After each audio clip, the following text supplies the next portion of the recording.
This is Lisa from Mobile Tech Review, and it's finally here, the Microsoft Surface 3. Not the Surface Pro 3, just the Surface 3. And here it is with the optional, but you kind of really need it, well, Surface Cover 3.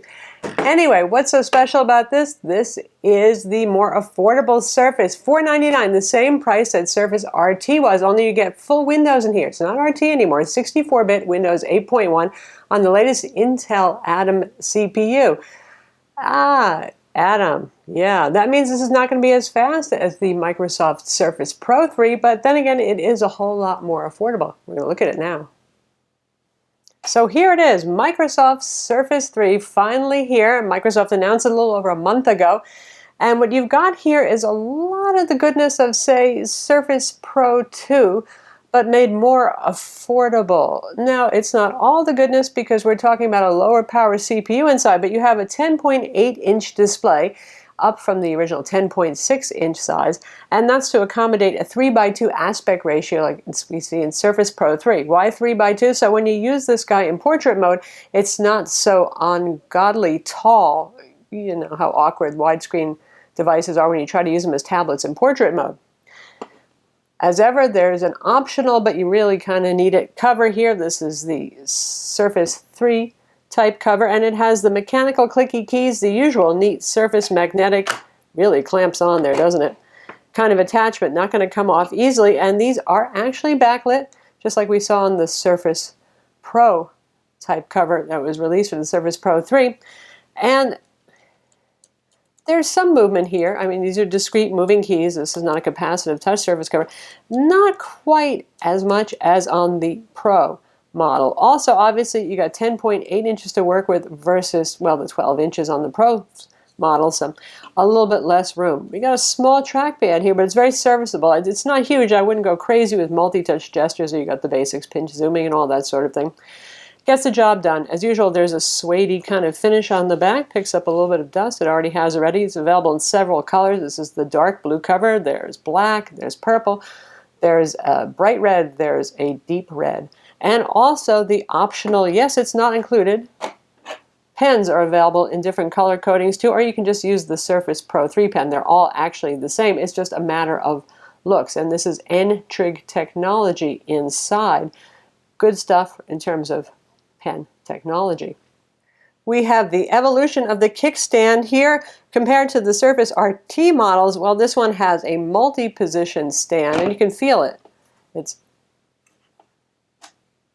You can hear it snapping into the available positions. It is not a infinite position kickstand like the Pro model, but there's one that's good for typing on it, for example, like this, or using it when you're sitting above it.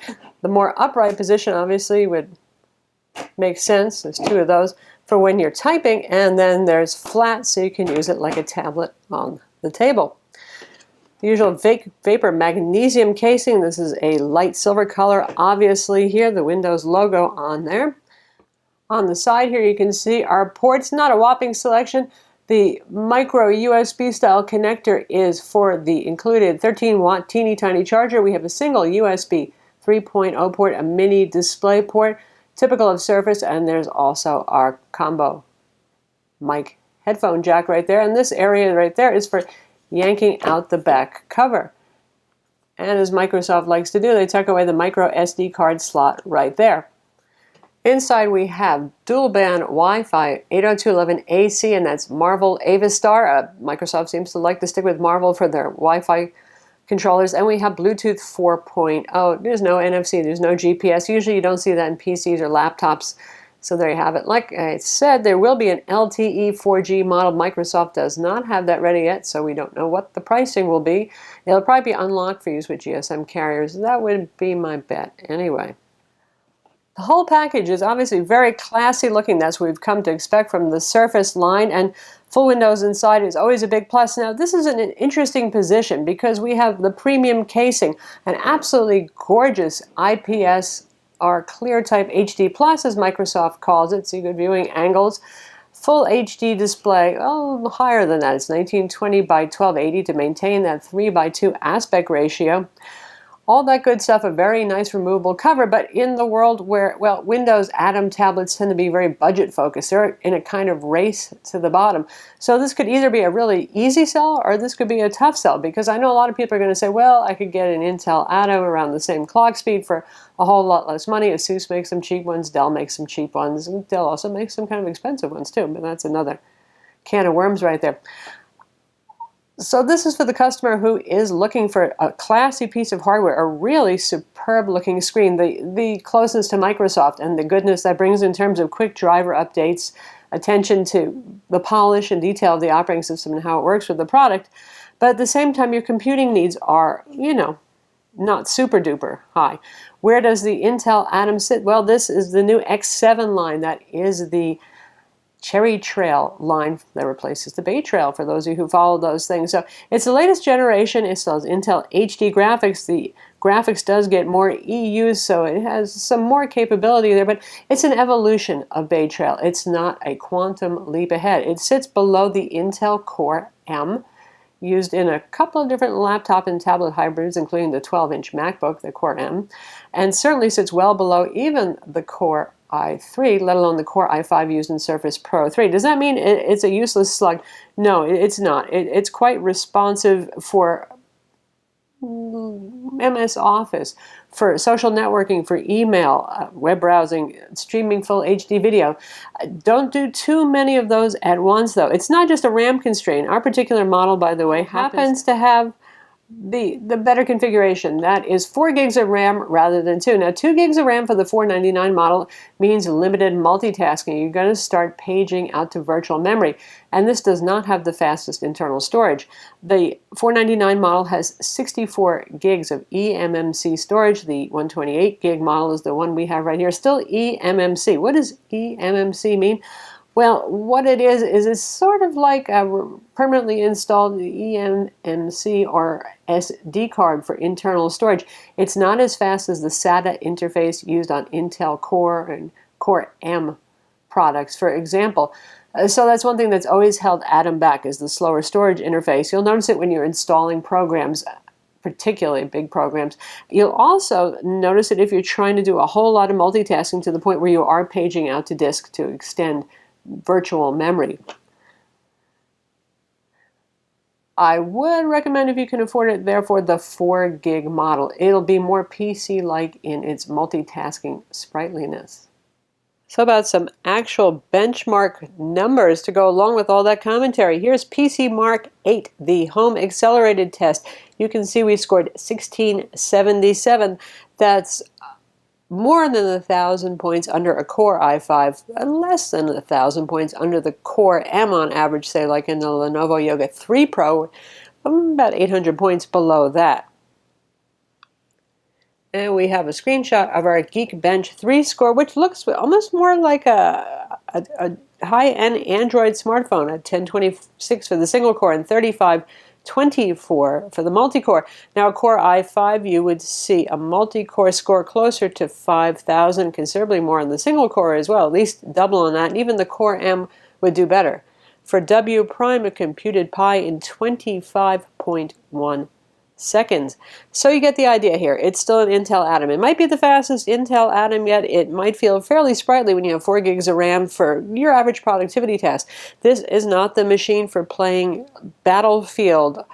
It's fine for Metro games, that sort of thing. I would not really want to use this for full HD video editing day in, day out. Once in a while for fun, you know, you got some smartphone footage you want to edit. Okay, that's one thing. It's not too bad for Adobe Photoshop, though. You're going to wait a little bit longer for filters, but other than that, it's not that bad. So how about the screen? One of my favorite things, if not the favorite thing about this 1.37 pound tablet that's 0.34 inches thick is the display. Beautiful, beautiful display. 430 nits of brightness. That's pretty much above almost every high-end laptop. There are, of course, some tablets on other platforms, Android and the iPad, that are as bright and sometimes even brighter. But generally speaking, for Windows tablets, searingly bright. It has auto brightness. You can disable it. Also, another feature, as we've seen from the Dell XPS 13, where you really couldn't get it completely around the auto brightness. 1920 by 1280 resolution, so that 3:2 aspect ratio makes it less painful to use in portrait mode. But look at the colors, look at the saturation. Contrast is pretty good on this. We measured it 80:1. Color gamut also very good and typical of high-end convertibles and laptops that sell for $1,000. It manages 98% of sRGB and 74% of Adobe RGB, and the calibration is pretty decent out of the box too, so you're not going to be looking at any wonky colors. Really, really just a stunning looking display here from the Surface 3, right up there with the Surface Pro 3 in terms of quality, though obviously not as high resolution. Surface Pro 3 has an even higher resolution. While we're talking about that, if you're wondering, the desktop, the default scaling is 150%. I think that that's pretty darn usable there. If the icons and text were any smaller, it would be kind of hard to see. The optional $50 pen is N-Trig technology inside, the same thing used in Surface Pro 3, and N-Trig has come a long way for those of you who watched our many tablet reviews that involve pens. This is not the N-Trig of 5 years ago. Now we have very precise input. We have pressure sensitivity, not as many levels as Wacom, but still quite good. Behaves in most programs right well, and we'll take a look at Fresh Paint. Now for those of you who are using legacy Adobe Photoshop versions previous to CC, you can actually get WinTab drivers for N-Trig, so that means you can get pressure sensitivity. The pen will always work in Adobe products, it's just a matter of pressure sensitivity being added. If you're using Adobe CC, the latest version that's on the subscription model, then you're gonna get pressure sensitivity without having to add WinTab because it'll use the Windows Ink API.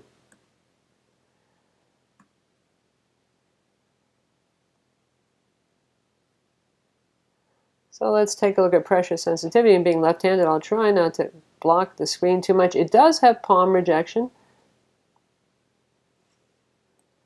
And we've got light lines there, and if I press heavily, I get a much fatter line.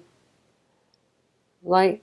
And how is it keeping up? There's a little bit of lag. You can see in the circles following me, and that really has to do more with the Intel Atom and HD basic graphics in there, but it's quite good overall in terms of keeping up. As somebody who is an artist, hobbyist, I like to draw and paint using the PC.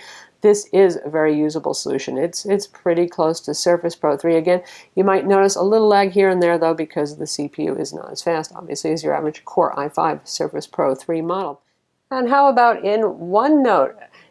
Office 365 one-year subscription is included with this. So for the first year, you don't have to pay for Office. After that, well, obviously you will. So you get your Word, your Excel, you get your OneNote right here. And I'm going to rest my hand on the glass. Being a lefty, I may block your view, but you can see that it does have palm rejection.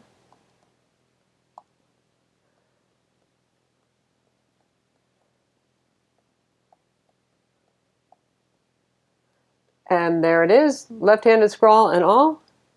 And you even have pressure sensitivity here. I can make a dark line or I can make a very, very faint line right there. So for note takers who want something with a fairly premium package, good support from Microsoft, all that sort of thing, and the relatively rare 4 gigs of RAM, well, you could certainly do a lot worse than this. This, in fact, is one of the nicer 10-inch class Windows tablets with pen support built in. Now that we saw the free version of Metro OneNote, we're in the Office 365 version. And for those of you who are not familiar with the on-screen keyboard and you're thinking about how it is to use this without the type cover, well, here it is. You get a big on-screen keyboard.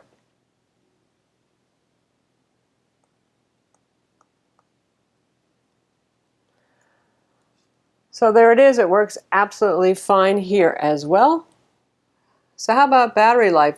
You would think with the lower power Intel Atom CPU that this might last a bit longer than Surface Pro 3. And not so much. I mean, it's not a very heavy tablet, it's not a very fat tablet. Obviously, there's not room for a whole lot of battery inside here, which is obviously sealed inside. Very well sealed inside. Taking this guy apart generally involves taking off the front display to access the internals on this. We found battery life is similar to Surface Pro 3 with the Core i5, which is to say around 7 hours, with brightness set at a very adequate 40% since this is a bright display. So super duper Energizer Bunny. Terrible? No, not so much either. The charger is incredibly compact. This little guy right here, separable USB kind of connection on it. Nice tight fit there. And the micro USB connector, sorry, you don't get the nice magnetic charging pogo connector like you get on Surface Pro 3. This little charger charges the tablet very slowly. Beware of that. If the tablet's turned off, it'll charge a tablet that's down to 20% to full in about 3 or 4 hours. If you're using the tablet, it goes much more slowly. I mean like 6 hours or so. Not sure why it charges ever so slowly, but it does. So this is definitely something that you're going to want to plug in at night if the person is going to take it, say, to school and use it all day unplugged, or take it on an airplane, something like that. Or, you know, if you do have access to an outlet, you can also use it plugged in. It does get warm, but never hot. And this being a metal casing and fairly slim, you'll feel some heat there. Not really heat. Warmth is more like it. And this is a fanless design. Intel Atom does not need a fan, which is a good thing. So if you like the Surface Pro line and at some point you tried it and you found the fan noise can be a bit much, especially when you're pushing it hard, you'll never hear a peep out of this other than from the speakers. Speaking of the speakers, let's see how they sound. The Surface line has never been wildly loud or full, in part because they're pretty darn thin, and this one is actually not too bad. So here we are on our website, Mobile Tech Review, using Internet Explorer, the desktop version, and we're going to test out a video to see how it plays. And let's go to something interesting relative to this and look at the Asus ZenBook UX305, also a very affordable product. And notice that little leg there where I had to tap it again. That's what I'm talking about with the Intel Atom. Sometimes it just takes a minute for it to catch on. And we don't have a whole lot running in the background. We still have the OneNote Desktop Edition running and the OneNote Clipper, but not a whole lot else. The display is undeniably gorgeous looking.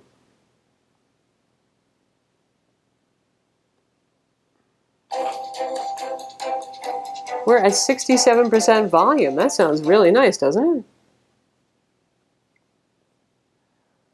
This is Lisa from Mobile Tech Review, and exciting times here. Here's a product that's probably been out by the 12-inch MacBook because there's a lot of similarities here, but it costs considerably less. This is the $699 Asus ZenBook. Looks good, sounds good, nice. So there you have it. A usable keyboard. You know, I actually like the Surface Pro 3 type cover pretty well. This one a little bit less so, but it's definitely usable. A really gorgeous display, a little bit better than full HD with a 3:2 aspect ratio. For an Intel Atom system, it certainly does better than most any Intel Atom on the market today. Yes, it's no Core i5, it's no Core M, but it doesn't feel like your grandma's Atom, so to speak. It's perfectly usable for productivity tasks. The build is gorgeous as ever. The design is not really fresh, but it still feels fresh because I think Microsoft really just came up with a gorgeous design here. Obviously, not perfect for your main machine. The horsepower just isn't here unless your demands are pretty light, but as a second portable buddy, it's fine. 10.8-inch screen, well, that depends on you as to whether you find that usable. I'm used to using small devices, so it's fine with me. And the nice thing, of course, is it fits in a bag. It's not a cheap proposition, however. Base price is $499, call it $500. If you want the 4 gigs of RAM and 128 gig of storage, that's going to cost you $600. Then you got $130 for the cover. As always, Microsoft charges extra for the cover. Then you got the pen. So it's easy enough to blow $750 on this. And then you have to ask yourself, for $750, I could probably get something with a Core i3 or Core i5. But would it be as portable as this? Probably not so much. And of course, if you're looking at the Core i3 Surface Pro 3, that guy starts at $799, but you also have to factor in, once again, the $130 for the keyboard. The pen is at least included with the Surface Pro line. So still about $300 cheaper than getting into a Pro model. And if your demands are light and your preferences are for the smallest possible but usable device, well, it could certainly work. So that's Microsoft Surface 3, available now starting at $499. If you want the higher end model, it's going to be $599. That doubles the storage and doubles the RAM. There will be an LTE model with 4G coming. Like I said, the pen's going to cost you extra. The keyboard's going to cost you extra. The things that we talked about. So you're verging, you're getting a little close to the price of a Surface Pro with a Core i3, and this one's obviously going to be slower. It's also going to be a smaller tablet too, 10.8 inches. So for those of you who want the portability, particularly, it is a easy to carry small package, even smaller than this Pro model. If your computing needs are light, if you need the pen, and the pen is quite good on this, then by all means go ahead and get it. If you need this as a main computer, unless your needs are really light, like I said, I recommend the Surface Pro 3. I'm Lisa from Mobile Tech Review. Be sure to visit our website for the full written review, and don't forget to subscribe to our YouTube channel.